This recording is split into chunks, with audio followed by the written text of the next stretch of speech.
êtes sur RTI 1, bonjour et bienvenue à vous dans ce nouveau journal. En bref, un conseil extraordinaire des ministres s'est tenu ce vendredi au palais présidentiel d'Abidjan. Il a été essentiellement consacré au budget 2015 de la Côte d'Ivoire. Plus d'informations sur cette rencontre dans nos prochaines éditions. Une délégation du Fonds monétaire international FMI à la rencontre du chef de l'État ivoirien. Après 2 semaines d'évaluation du programme économique et financier de la Côte d'Ivoire, la mission conduite par le directeur Afrique et économique et financier du FMI se dit satisfait des progrès réalisés par le pays. À Ouattara. Le président de la République, Alassane Ouattara, a eu des échanges approfondis avec cette mission d'évaluation du Fonds monétaire international. Des discussions relatives à la 6e revue des performances de l'économie ivoirienne. Le chef de mission, Michel Laza, sous-directeur département Afrique du FMI, s'est dit satisfait des résultats obtenus et des progrès réalisés dans le cadre des réformes mises en œuvre par la Côte d'Ivoire. Nous saluons les résultats obtenus par les autorités ivoiriennes en 2014, avec une croissance forte que nous estimons dans nos chiffres aux alentours de 8%. Nous saluons également le progrès fait avec l'ensemble des réformes, que ce soit le climat des affaires, que ce soit la restructuration du système financier, que ce soit d'autres éléments marquants, comme par exemple la poursuite du succès de la réforme du café cacao qui a permis notamment récemment une augmentation forte du prix du cacao. Pour ce qui est de 2015, nous avons noté des perspectives également favorables avec une poursuite de la croissance attendue aux alentours dans nos chiffres de 8%. Nous y voyons une confirmation de l'élan de l'économie ivoirienne. Cela devrait se traduire par des effets positifs pour la population. Une croissance forte, cela signifie des emplois et ça signifie également la possibilité de distribuer du pouvoir d'achat. Et nous attendons à ce que le pouvoir d'achat, notamment celui des fonctionnaires, puisse augmenter à partir de 2015. Beaucoup de progrès ont été faits, mais il reste effectivement beaucoup de travail à faire dans l'ensemble de ces domaines. Et nous notons que le gouvernement s'y attelle et devrait continuer à concrétiser ces réformes dans les mois qui viennent. La délégation du Fonds monétaire international a quitté Abidjan ce jeudi 2 octobre après une mission d'évaluation de 2 semaines en Côte d'Ivoire. L'ambassadeur des États-Unis en Côte d'Ivoire et le Premier ministre Daniel Cablon-Duncan ont procédé ce matin à l'ouverture de la nouvelle pharmacie de la santé publique. Ils vont également poser la première pierre de l'entrepôt de la structure. La Côte d'Ivoire se dote d'une stratégie nationale de financement. Elle est basée sur la performance afin d'améliorer le système sanitaire. Une rencontre de validation du document a eu lieu cette semaine. La couverture universelle en santé reste un challenge pour la Côte d'Ivoire.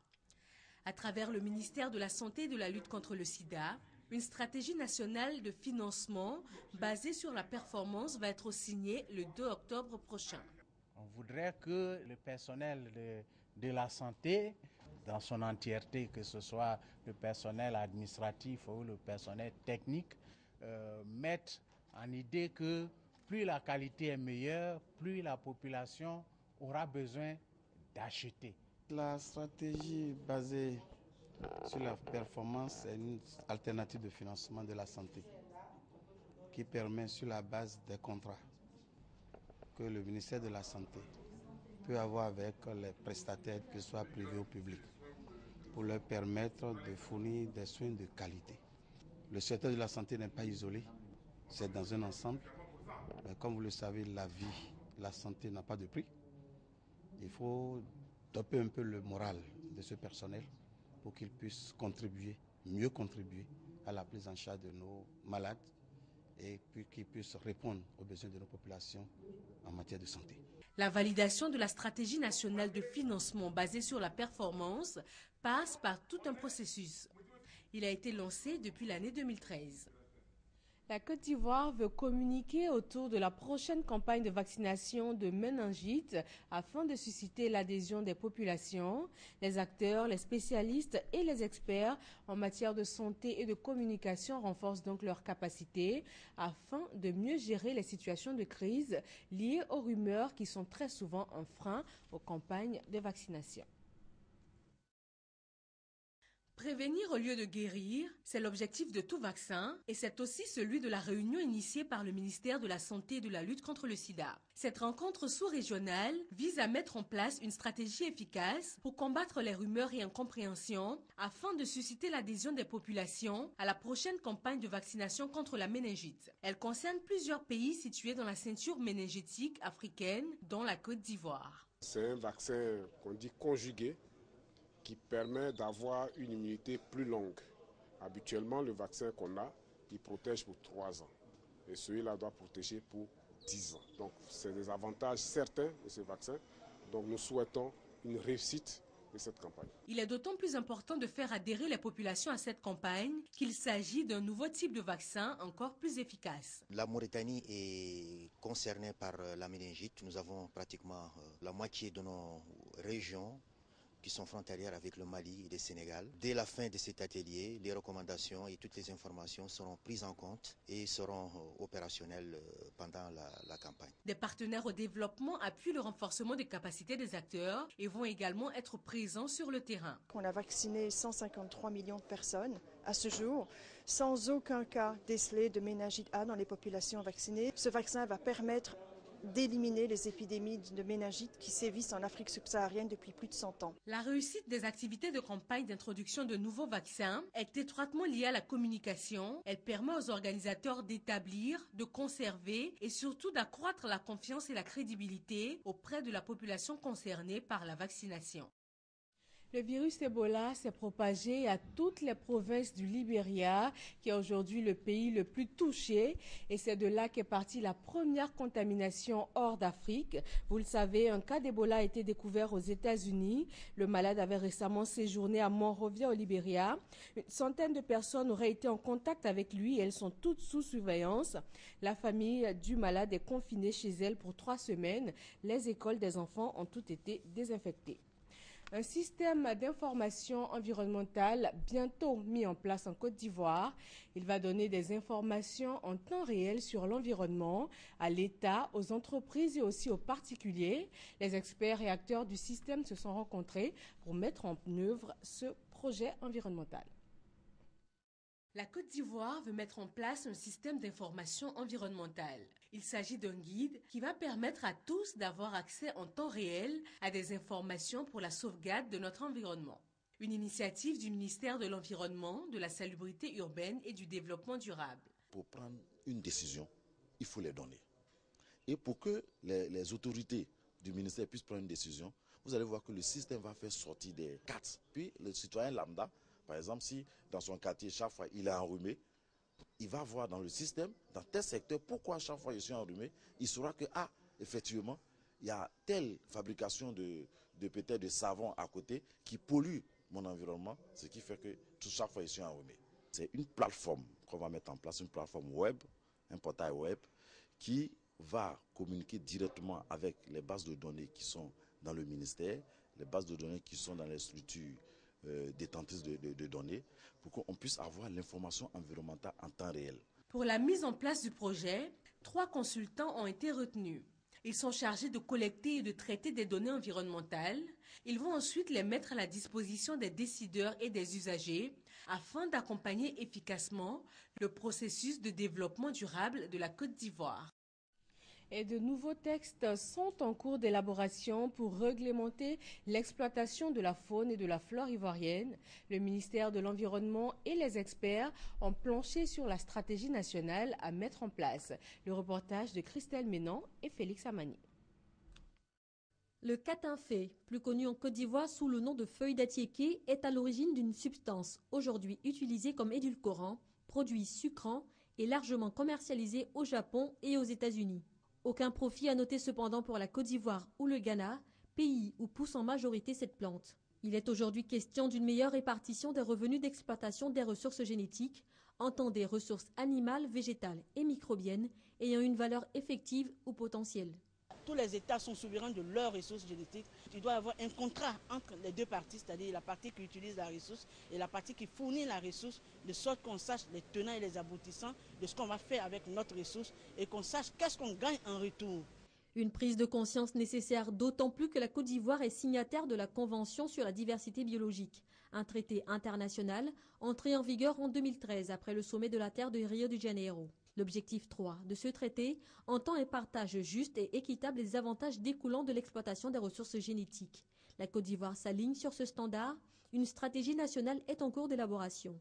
L'exercice est dirigé par le ministère de l'Environnement, de la Salubrité urbaine et du Développement durable. Il implique aussi les ministères de l'Agriculture, de la Recherche scientifique, des Ressources halieutiques et des Eaux et Forêts. Nous ne pouvons pas faire la conservation de nos ressources naturelles, de toutes les ressources naturelles, sans la participation des populations. Il faut que cette utilisation tienne compte du fait que nous n'avons que la planète Terre. Si nous utilisons toutes ces ressources en une seule fois, nous ne disposerions plus et puis nous serions en manque. Utilisation durable des éléments, conservation de la biodiversité, ce sont les deux autres objectifs de la Convention sur la diversité biologique, CDB. Ces objectifs font de la CDB le principal instrument international relatif au développement durable. Il réunit actuellement 193 États parties. Le directeur régional de l'industrie et des mines visite les usines de Bouaké. L'usine FTG, considérée il y a quelques années comme le poumon économique de la ville, est aujourd'hui à l'agonie. Kwadjo Kwame. Le directeur régional de l'industrie et des mines visite les unités industrielles de Bouaké pour se rendre compte de l'état de santé de ces entreprises.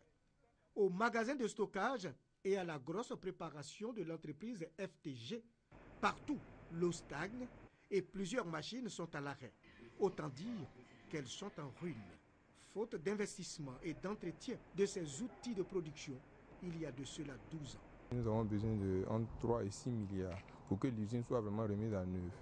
Mais en attendant, nous avons déjà fait des calculs. Nous pensons qu'avec 1 million d'euros, ce qui fait à peu près 600-650 millions de francs CFA, nous pouvons déjà limiter les dégâts et permettre à cette entreprise-là de vivre. Avant la guerre, on était 1000 francs et aujourd'hui, nous sommes à peine 150. Donc vous avez vu un peu, l'usine est en train de tomber en ruine. Pour le responsable du syndicat des travailleurs du textile, cette baisse d'activité a une incidence sur les conditions de vie des employés. Une réelle préoccupation pour ce qui constituait autrefois le poumon économique de Bouaké, aujourd'hui réduit à l'état des vestiges. Pour le directeur régional de l'industrie et des mines, des propositions seront faites au ministre de tutelle. Propositions allant dans le sens du relèvement du niveau de production de l'entreprise. Était la principale usine qui générait beaucoup de richesses dans cette région. Et donc je crois que si le gouvernement aide cette structure à se relever, c'est donc créer la richesse, créer des emplois et donc développer la Côte d'Ivoire. Plusieurs entreprises de Bouaké vont être visitées par le directeur régional pour être au fait de leurs préoccupations. Des murs fissurés, des fondations à nu, un nid de passage d'eau en chantier. Ce constat est fait à la cité Sinakasi 2 de Mbadon, précisément à Cocody. Malgré l'appel du gouvernement relatif à l'occupation des zones à risque, une société immobilière effectue en ce moment des travaux de construction de bâtiments sur un canal d'évacuation d'eau. Inquiets, les riverains souhaitent une visite du bureau de contrôle du ministère de la Construction afin de les assurer des inondations probables, car ce passage permet l'écoulement des eaux depuis la Riviera 1 et 2 jusqu'à la lagune Ébrié. Clôture ce matin des Journées nationales du cacao et du chocolat. Le thème retenu cette année, économie cacaoyère performante et durable pour une Côte d'Ivoire émergente à l'horizon 2020. Un cadre d'Odiéné appuie les parents de la région pour une rentrée scolaire sereine. Il a offert des kits scolaires aux élèves et du matériel didactique aux établissements scolaires. Chantal Akanda. Don de kits scolaires aux élèves de Bako, Bongoussou et Dioula Tiédougou, dans le département d'Odiéné. Valeur des dons, plus de 7 millions de francs CFA. Le donateur est un cadre de la région. Brahima Bamba veut soulager les parents et surtout donner la chance à un plus grand nombre d'enfants d'être scolarisés. Il a invité les parents encore hostiles à la scolarisation de leurs enfants à changer d'attitude. Brahima Bamba appelle les autorités locales à sensibiliser les populations à faire de la scolarisation des enfants une obligation à Odiéné. Les enfants, je sais déjà que vous êtes très heureux d'aller à l'école, mais je vous encourage à bien travailler. Afin que demain, on soit là aussi pour assister aux différents dons que vous allez faire aux populations, aux petits frères. Les différents intervenants à cette cérémonie, dont Daouda Diarasouba, représentant le parrain, ont salué tour à tour l'acte posé par le donateur et invité les cadres de la région à faire de même. La ville de San Pedro compte plus de 152 000 élèves. Comment s'est passée là-bas la rentrée scolaire du 15 septembre dernier? Le reportage est signé Éric Goré et commenté par Serge Coléa. À San Pedro, les cours ont véritablement repris dans la plupart des établissements scolaires. Selon le directeur régional de l'éducation nationale et de l'enseignement technique, le déficit d'enseignants a été comblé cette année. San Pedro était la zone très déficitaire en matière d'enseignants. Mais aujourd'hui, nous sommes heureux parce qu'au niveau de l'enseignement primaire, nous avons reçu 452 enseignants affectés. Les élèves ont répondu à l'appel à 80%, essentiellement dans les établissements publics. Les 20% restants sont issus des établissements privés. Nous avons plusieurs écoles privées qui offrent les possibilités d'inscription aux enfants. Et les parents sont amenés à faire le choix entre ces établissements. Et souvent, ce tâtonnement fait qu'ils prennent du retard. Pourquoi ce retard dans les établissements privés?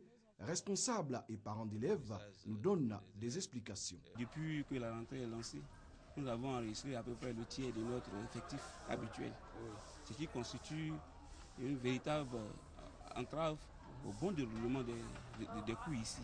Je ne suis pas encore prêt parce que les temps sont durs. Certains élèves ont bénéficié des prises en charge offertes par Ateyaya, président de la section San Pedro du Monasco.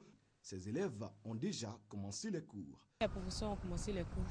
On a commencé à écrire dans les cahiers. La direction régionale de l'éducation nationale et de l'enseignement technique de San Pedro dispose d'un effectif de 5 525 enseignants pour 152 686 élèves. À Grands-Atri, dans le département de Soubré, zone sud-ouest de la Côte d'Ivoire, l'école primaire publique du village de Djezoukro compte un bâtiment de plus avec 3 nouvelles salles de classe. Honorine Anigori. La construction de ce bâtiment de 3 classes permet à la municipalité de Grands-Atri de contribuer à la scolarisation des enfants. Ainsi, l'école se rapproche des élèves. À la cérémonie de remise des clés des 3 nouvelles classes, le maire de Grands-Atri, Louis Naounou Yaba, a exhorté les parents à envoyer leurs enfants à l'école, et ce, pour leur garantir un avenir meilleur. Au nom du directeur régional de l'éducation nationale et de l'enseignement technique, Milka Gueye, inspecteur de l'enseignement primaire de Grands-Atri, a salué l'action du conseil municipal. Pour elle, la municipalité vient de résoudre un problème crucial, celui de l'accès à l'éducation pour plusieurs enfants de la localité de Djezoukro. Elle a invité les populations à s'impliquer davantage dans la lutte contre les pires formes de travail des enfants en les scolarisant. Réceptionnant les clés de la nouvelle école, Sindou Dosso, le sous-préfet de Grands-Atri, a invité enseignants et élèves à redoubler d'efforts dans le travail pour des résultats meilleurs. Dans l'enseignement supérieur, les sciences de la santé s'adaptent au système LMD, licence, master, doctorat. Le ministère de tutelle initie une rencontre afin de réorganiser et adapter les programmes. Un seul objectif en vue, améliorer le taux d'employabilité en Côte d'Ivoire. Ami Sissoko, connaît Pargassoro. Le domaine des sciences de la santé fait sa mue. Un séminaire de révision des curricula est initié par le ministère de l'Enseignement supérieur et de la Recherche scientifique. Objectif, améliorer la qualité et la pertinence des formations dispensées en vue de les adapter au système LMD, licence, master, doctorat. La manière d'aborder les maladies, tout a évolué, tout a changé. Donc peut-être il faut inclure un peu plus d'heures dans certaines formations, dans certains enseignements, réduire un peu dans l'autre. Donc adapter au temps présent ce qu'on avait et apporter du nouveau dans ce qu'on a. Par exemple, vous avez l'Ebola, ça veut dire que ça rentre dans un cadre qu'on appelle maladies émergentes et réémergentes. Ces maladies-là doivent avoir une place quand même dans l'enseignement, alors qu'il y a 10 ans, peut-être que leur place était infime. Il s'agit de la médecine aujourd'hui, mais c'est une révision générale de tous les curricula, de toutes les filières, de toutes les UFR pour les adapter au système LMD. Le système LMD, licence, master, doctorat, vise une professionnalisation plus accrue pour améliorer le taux d'employabilité de nos diplômés. Ce séminaire des sciences de la santé, à savoir sciences médicales, pharmaceutiques, paramédicales et odontostomatologie, réunit des experts en pédagogie et des professionnels du domaine. Durant 3 jours, ils réviseront et harmoniseront les offres de formation en vigueur. Les populations démunies d'Adjoufou, c'est dans la commune de Port-Boué, ont reçu des vivres et des non-vivres. L'ONG La Compassion du Christ vient ainsi les soulager et rendre meilleur leur quotidien. Grâce Kando. Soulager les populations en détresse à travers des œuvres sociales. C'est la mission que s'est assignée l'ONG La Compassion du Christ. Une mission qu'elle mène depuis 5 ans. Enfants de la rue, prisonniers, veuves, orphelins, ces personnes en détresse retrouvent le sourire avec les dons faits par l'ONG. Dans le district d'Abidjan, La Compassion du Christ rend visite aux populations d'Abidjan dans la commune de Port-Boué. L'objectif est le même, faire des dons, soulager les personnes démunies. À Adjoufou, les populations ont reçu plusieurs dons, notamment des kits scolaires, alimentaires et des tenues vestimentaires. Pour le porte-parole des bénéficiaires, ces dons sont un véritable soulagement en cette rentrée scolaire. Les responsables de l'ONG La Compassion du Christ comptent sillonner d'autres quartiers précaires du district d'Abidjan et de l'intérieur du pays. L'ONG La Compassion du Christ a vu le jour le 19 avril 2009. L'Église évangélique de la délivrance et du rachat des âmes, elle aussi, vient en aide aux veuves, aux orphelins et aux familles démunies. Abou Sanogo. Né il y a 9 ans dans la commune de Cocody, le ministère de la délivrance et du rachat des âmes de la Riviera 2, MDRAM, a battu le rappel de ses fidèles pour cette fête anniversaire doublée du culte d'action des grâces. Le MDRAM a pour vocation la délivrance des personnes sans soutien spirituel et sans espoir. Il œuvre également au pardon et à la paix dans le foyer pour une Côte d'Ivoire résolument tournée vers le progrès. Nous avons notre confiance en l'Éternel et on verra la gloire de Dieu. Si la Côte d'Ivoire réellement se confie à Christ, réellement et fait de l'Éternel ses délices, la gloire de Dieu se manifestera, la prospérité se manifestera dans chaque vie, dans chaque famille et je crois qu'on sera heureux. L'autre vocation du ministère, ce sont les œuvres sociales. Aussi, en cette rentrée scolaire, les veuves et les orphelins du centre d'accueil Minoge de Yopougon n'ont-ils pas été oubliés. Kits scolaires, vêtements et chaussures d'une valeur de 2 millions de francs CFA leur ont été distribués par le MDRAM. Selon la responsable du département œuvres sociales du ministère, Mme Konan Nekonan, ce geste s'inscrit dans la logique de la prescription biblique. Les bénéficiaires, à travers la présidente du centre d'accueil, Béni Marthe, ont traduit leur gratitude au ministère de la Délivrance et lui ont souhaité longue vie. Ce vendredi est un jour doublement saint pour les musulmans. Il marque le 9e jour du dernier mois du calendrier lunaire, c'est le jour d'Arafat. Quelle attitude pour le musulman en ce jour qui précède la fête de Tabaski? Mamadou Kouassi. Ce vendredi 3 octobre 2014 correspond au 9 Zulhidja 1435, soit le jour d'Arafat. Un jour important dans la vie du fidèle musulman, car ce 9e jour du dernier mois du calendrier lunaire est plein de spiritualité. Autant la nuit de Qadr est la meilleure nuit auprès d'Allah, le jour de Arafat est également le meilleur jour auprès d'Allah subhanahu wa ta'ala, où le musulman doit présenter ses doléances et ses supplications à Allah subhanahu wa ta'ala, parce que c'est un jour d'exaucement de vœux par excellence. Toujours, selon les guides spirituels, ce jour est le jour d'achèvement de la religion musulmane et de la perfection de la grâce divine accordée à la Oumma. Toutes ces consignes ont été enseignées aux femmes musulmanes réunies au sein de la COFEMSI, Confédération des organisations féminines musulmanes de Côte d'Ivoire.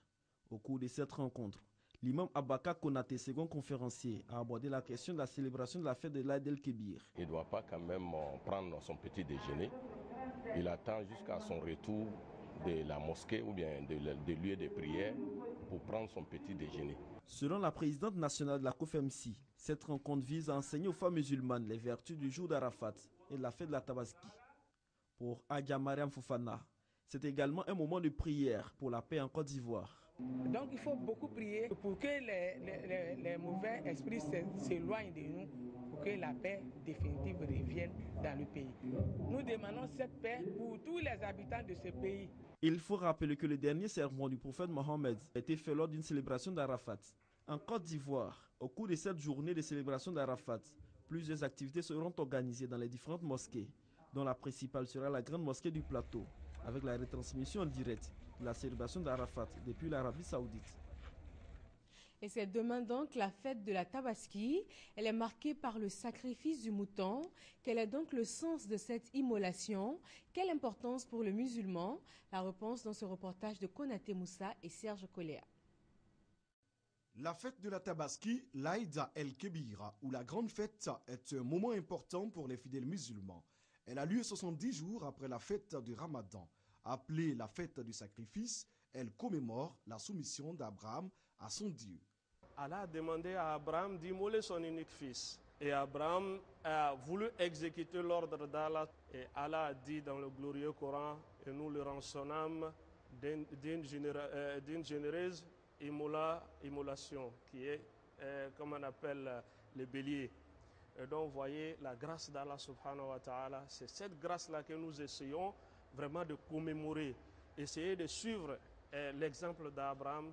En souvenir de cette marque d'expression de foi d'Abraham, chaque famille musulmane sacrifie un animal selon ses moyens. L'immolation d'une bête est un acte majeur de la célébration de la Tabaski.